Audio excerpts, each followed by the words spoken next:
Iyo ugeze Kicukiro Centre ahahoze isoko rusange uhasanga abantu biganjemo urubyiruko rudafite icyo gukora n'urundi rucuruza telefone zakoreshejwe zizwi nka occasion. Aba bantu bashinjwa kuba ngo ari bo barimo bihisha inyuma y'ubujura bwa telefone buvugwa muri aka gace nk'uko bamwe mu baturage baho babivuga. Hano burahari kubera ko buteye hari igihe umuntu aza nta gishoro afite.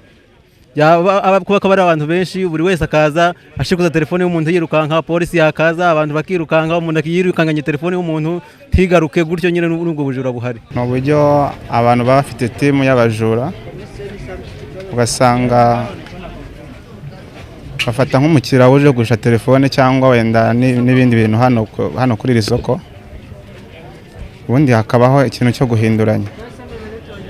Niba ari nk'ikintu kizima yarazanye bakamuha ikintu cyapfuye cyangwa nyirizina ari nk'umuntu yagura wenda nka telefone bakamukurikirana nabo bakaza kuyimwambura. Bamwe mu bacuruza telefone za occasion nabo bemeza ko ubujura buhari, ariko bavuga ko aho kujya gutobara amazu bahisemo gushaka imibereho muri ubu buryo. Uyu ni Sezibera Abdui, umwe mu bacuruza izi telefone.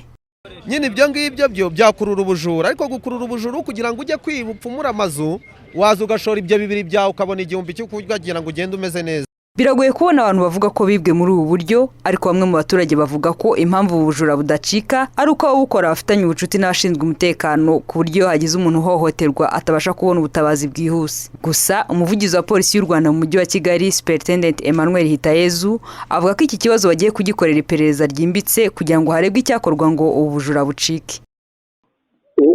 Kwambara telefone byo turabizi ko hari abaturage batugeraho baje kutugira ibirego baje kuturegera ngo tugakora investigation, ariko noneho aho uburyo kibazigurisha nibyo bisaba kugira ngo noneho tumenye zigurishwa gute, zigurwa n'abandi, bisaba abantu bazigura bishingikira iki ndetse n'ibyo bita ko ari black market. Wenda uyo telefone zo hari zo gutrakinga tukazifata tukazisubiza ba nyirazo, hanyuma abandi nabo bagakurikirana nk'uko amategeko abiteganya. Ariko ubu noneho igihe bijyanye ngo no kuvuga ngo hari amasoko cyangwa abantu bashobora kuba bazigura mu buryo bumwe cyangwa ubundi, ubwo nibyo bisaba kugira ngo abantu babandi babikoreho iperereza ryimbitse. Si ubwa mbere humvikanye ubujura n'ubwambuzi bikekwa ko bukorwa namwe mu bacuruza telefone zakoze, kuko no mu bindi bice bitandukanye by'umujyi wa Kigali iki kibazo cyahavuzwe. Cyakora inzego z'umutekano zishimangira ko zigikomeje guhangana n'iki kibazo.